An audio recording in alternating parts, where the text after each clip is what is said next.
오늘은 지금 현재 뭐 화이트 은간우, 백간우, 흰간우라고 불리면서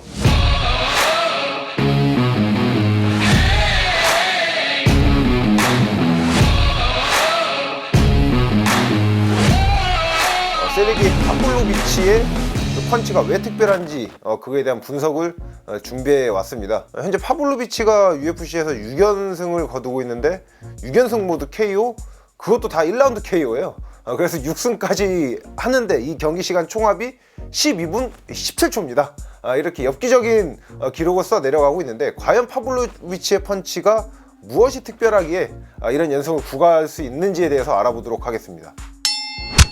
파블로비치 같은 경우에는 신체 능력이 특별하죠. 평소에 헤비급 한계 체중인 120kg를 넘는 걸로 알려져 있거든요. 그런데 이 몸무게로 턱걸이를 안 쉬고 45개를 한답니다. 그리고 이미 6살 때부터 턱걸이를 15개 정도를 했다고 해요. 턱걸이 45개가 아마 그 보디빌딩식의 정자세는 물론 아닐 거예요. 근데 이게 만약에 뭐 반동과 치팅을 쓰면서 하는 거라고 하더라도 파블로비치처럼 뭐 헤비급이 아닌 그냥 평균 사이즈 일반 남성도 46개 정도 하는 거면 이건 최저 선수급이거든요. 그런데 120kg의 헤비급 과한이 이거 45개 턱걸이 한다? 이거는 당연히 펀치력이 강할 수밖에 없습니다. 근데 이 근력뿐만 아니라 리치도 2m 13cm로 지금 현재 UFC 현역 선수 중에서 리치가 제일 긴 게 존 존스로 2m 15cm거든요. 존 존스보다 불과 2cm밖에 짧지가 않아요. 그런데 이제 파블로비치 같은 경우에는 롱훅이 장점이거든요. 그렇기 때문에 이렇게 긴 팔로 롱훅을 쓰다 보니까 남들은 이제 스트레이트 공격 혹은 또 스트레이트 공격이 나올 거리보다 더 먼 거리에서 롱훅이 들어오니까 상대방들이 이 펀치를 허용하게 되는 겁니다. 그리고 워낙에 이게 긴 팔로 훅을 휘두르다 보니까 가드를 하고 있어도 이 가드 옆쪽으로 뭐 귀 뒤쪽이라든지 축두부 쪽에 펀치가 얹히면서 나가 떨어지게 되는 거죠. 그리고 앞서 말씀드린 그 45개 하는 그 근력이 있잖아요. 이러다 보니까 가드를 하고 있더라도 이 훅 공격을 의식해서 가드를 견고히 하고 인지를 하고 있지 않으면은 말 그대로 스쳐도 가는 겁니다. 파블로비치는 상체 근력이 워낙 뛰어나다 보니까 헤드킥에서나 나올 법한 그런 KO 장면들이 펀치로도 나오게 되는 거죠. 일단 파블로비치가 롱훅 하나로만 KO를 만들어내는 건 아닙니다. 일단 그 롱훅 말고도 어퍼컷 활용을 잘 해주거든요. 근데 보통 이게 어퍼컷이라 하면 약간 주먹을 이렇게 눕혀서 치는 게 보통이거든요. 근데 파블로비치 같은 경우에는 이 어퍼컷을 길게 쓰기 위해서 세로 어퍼컷이라고 하죠. 이렇게 주먹을 살려서 이런 식으로 이렇게 올려서 칩니다. 이렇게 되면 신체 구조상 옆으로 치는 것보다 이게 나를 세우는 게 좀 더 펀치를 길게 쓸 수 있게 되거든요. 그런데 이게 파블로비치의 장기가 어쨌든 롱훅이라고 했잖아요. 그러면은 그 훅거리에선 당연히 상대방 가드가 약간 측면 쪽으로 갈 수밖에 없습니다. 그럼 이 앞면이 비게 되죠. 이 앞면을 이 세로 어퍼컷으로 공략을 해주는 겁니다. 근데 또 중요한 게 이 세로 어퍼컷을 맞거나 이거에 위협을 느껴서 가드가 또 이렇게 몰릴 수밖에 없게 되잖아요.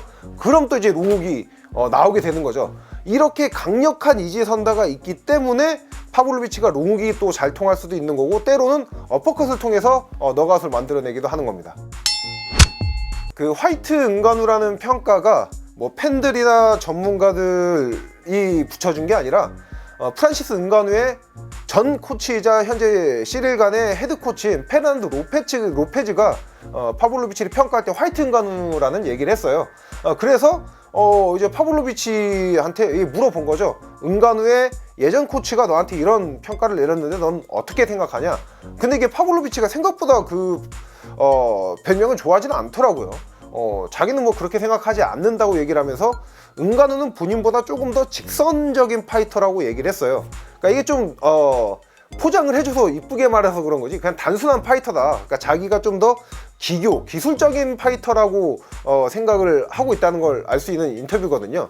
근데 실제로 파블로비치가 그 훅을 맞추기 위한 셋업 과정이 꽤나 세밀하고 좋습니다. 특히 이 앞손을 통해서 그 훅을 맞추는 셋업 과정을 잘 만들어 가는데, 이게 보통 프로 선수들 같은 경우에는 앞손 잽이나 나올 때 이렇게 손을 치는 이 패링 동작을 통해서 방어를 많이 하려고 하거든요. 이거를 파블로비치는 역이용하는 거죠. 일부러 이제 펀치를 훅을 쓰기 전에는 약간 인중이나 코 앞쪽 이게 뻗게 되면은 당연히 그 상대 선수는 그 잽을 방어하기 위해서 손이 앞으로 나오거나 아니면은 잽을 맞게 되면은 반사적으로 동일한 공격을 또 허용하지 않기 위해서 가드가 앞으로 몰릴 수밖에 없게 됩니다. 그러면은 당연히 여기서 이제 훅이 잘 들어갈 수밖에 없는 거죠.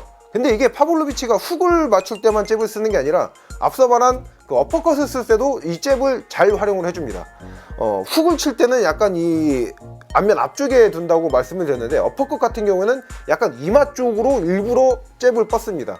이렇게 되면은 약간 사람 심리상 상대방 손을 따라갈 수밖에 없게 되거든요. 손을 위로 뻗게 되면 가드도 이렇게 위로 올라가면서 이쪽 어퍼컷이 통할 수 있는 앞면 하단 쪽이 잘 비게 되죠.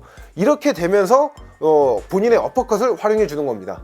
여기서 말한 이 앞손 셋업 과정과 또 강력한 이지선다, 뭐 어퍼컷 롱훅 이런 게 섞이다 보니까 파블로비치가 KO 펀치를 잘 만들어낼 수 있는 거죠. 그러니까 이게 파블로비치 KO 장면을 보면은 뭐 그렇게 특별하지도 않고 항상 비슷비슷한 장면인데 왜 이렇게 뭐 애들이 나가 떨어지느냐 이런 생각을 하실 수가 있는데, 월드 클래스 선수들이 당하는 데는 다 이유가 있는 거죠. 그래서 저는 이제 파블로비치의 별명을 제 나름대로 붙여준 게 UFC의 공식 4번 타자라는 별명을 붙여주고 있습니다. 과거에 은간우가 이제 UFC 4번 타자라고 제가 얘기를 많이 했었는데, 지금 UFC에 나가면서 은간우가 나가면서 공석이었거든요. 그 은간우의 빈자리를 좀 파블로비치가 채우고 있다고 생각이 됩니다. 그래서 오늘은 이제 파블로비치의 펀치력이 과연 어떠한 점이 특별한지에 대해서 알아봤고요. 다음 시간에도 또 유익한 컨텐츠로 찾아뵙도록 하겠습니다. 렛츠 댄스!